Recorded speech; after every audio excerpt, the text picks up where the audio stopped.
இப்போ அடுத்தது என்ன நடக்குது அப்படின்னா, ஒட்டகங்கள்லாம் வந்து சிரமப்படுது, எல்லாம் பலவீனமாக இருக்குது, உணவு இல்லை. அப்போ அந்த இடத்துல ரசூலா சொல்கிறாங்க, எல்லா சஹாபாக்கள்லாம் சொல்கிறாங்க, ஒட்டகங்கள்லாம் நடக்க மாட்டேங்குது, தீனி இல்லை, பசி இல்லை, மனுஷன் நடக்கிறாங்க, ஈமான் இருக்குது, ஒட்டகம் என்ன பண்ணும்? அப்போ வந்து கேட்குறாங்க, ஒட்டகங்கள் நடக்க மாட்டேங்குது. ரசூலா சொல்கிறாங்க, ஒரு குறுகலான ஒரு இடத்துல, ஒரு 2 மலை பகுதியில் பார்த்தீங்கன்னா ஒரு சின்ன குறுகலான சந்து வரும் இல்லையா, அந்த இடத்துல ரசூலா சொல்கிறாங்க, இந்த இடத்துல நான் நின்றுக்கிறேன், நீங்கள் ஒட்டகங்களை ஒவ்வொருத்தராக கூட்டிகிட்டு வாங்க அப்படிங்கிறாங்க. அப்போ வந்ததுக்கப்புறம் அந்த ஒட்டகங்களை வச்சு ரசூலா துவா செய்கிறாங்க, இறைவா உன்னுடைய பாதையில் இதுக்கு வேலையை வாங்க, இது வேலை செய்ய மாட்டேங்குது ஒழுங்கா, இது நீ வேலை வாங்க. இப்படி தான் அல்லாஹ்வுடைய உதவி வரும். அல்லாஹ் மேலே தவக்குல் வைக்கிறாங்களா, இது தவக்குல். வராமல் வீட்டில் உட்காந்துட்டு இருக்கிறது பேர் தவக்குல்னா, அதை விட ஒரு முட்டாள்தனமான தவக்குல் எதுவுமே கிடையாது. இது அல்லாஹ் பிடிக்காத தவக்குல். அல்லாஹ் தவக்குல் வைக்கிறது இப்படி வைக்கணும். வந்துட்டாங்க, இப்போ ஓட மாட்டேங்க, இப்போ வை தவக்குல், துவா செய். கண்டிப்பாக இதே சீன் நமக்கும் நடக்கும். வண்டியில் பெட்ரோல் தீர்ந்து போச்சா, அல்லாஹ் ஓட வைப்பான் அந்த வண்டியை.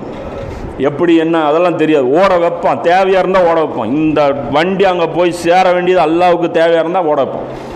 ஓடலையா பிரச்சனை இல்லை, நீ தப்பிச்சிருவா அல்லாட்ட இருந்தால். அது வரைக்கும் நம்ம பார்க்கணும். அப்போ ரசூலா என்ன சொல்கிறாங்க, உன்னுடைய பாதையில் வேலையை வாங்க, பலவீனர்களுக்கு சக்தியை கொடு, இந்த பலவீனமாக இருக்கிறவங்களுக்கு சக்தியை கொடு, நீயே கடலிலும் தரையிலும் செழிப்பிலும் பஞ்சத்திலும் ஆற்றலோட, நீ தான் எல்லா கிளைமேட்லேயும் ஆற்றல் இருக்கிறவன் அப்படின்னு சொல்லிட்டு ரசூலா துவா செய்கிறாங்க. அதாவது நின்றுக்கிறாங்க, ஒட்டகங்கள் மேலே ஊதுறாங்க, ஒவ்வொரு ஒட்டகமாக கிராஸ் ஆகுது. ரசூலா நின்றுக்கிறாங்க, ஒட்டகங்கள் படையை மட்டும் போகுது, எல்லா ஒட்டகமுமே அப்படி எனர்ஜி ஆகுது.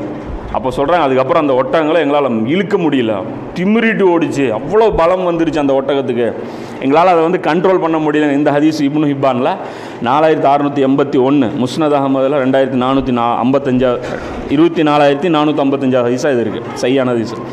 அப்போது அவர் அந்த நபித்தோழர் அந்த ராவி வந்து அறிவிக்கிறாரு, சொல்கிறாரு, ஒட்டகத்துக்கு தான் ரசூலா துவா செஞ்சாங்க, ஆனால் வார்த்தை வந்து பார்த்தீங்கன்னா அந்த கடலிலும் தரையிலும் அப்படின்னு சொல்லி பயன்படுத்தினாங்க. கடலை ஏன் வந்து ரசூலா குறிப்பிட்டாங்க எனக்கு புரியல. பின்னால் ஏன்னா இந்த தபுக்கு தான் ரசூலா போகிறாங்க, இந்த தபுக் போர் ஒரு அட்டம்ப்டில் முடிய போகிறது இல்லைன்னு ரசூலாவுக்கு தெரியும். இதோடைய கடைசி அட்டம்ப்ட் யார் பண்ணுறா, முஹாஜிரின் காலத்தில் வரைக்கும் போகுது, அந்த அட்டம்ப்ட் போய்கிட்டே இருக்கு. அப்போ அந்த நேரத்தில் கப்பலில் வந்து பட போகுது.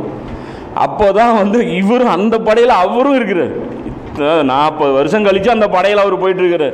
அப்போ அவர் சொல்கிறாரு, இப்போ எனக்கு புரிஞ்சுது அந்த கடலில் ஏன் ரசூலா இந்த துவா செஞ்சாங்க, அதான் ரோமாபுரிக்கு எதிராக கடல்லையும் எங்களுக்கு உதவி செய்யும் சொல்லி ரசூலா ஏன் துவா செஞ்சாங்கன்ட்டு எனக்கு பின்னாடி புரிஞ்சது. நாங்கள்லாம் படகுல போய் நாங்கள் அந்த இறங்கணும், அங்கே இதில் போய் நம்ம இறங்கும்போது அப்போ தான் எனக்கு இந்த ஹதீஸுடைய மீனிங் புரிஞ்சது அப்படின்னு சொல்லி இது சொல்கிறாங்க.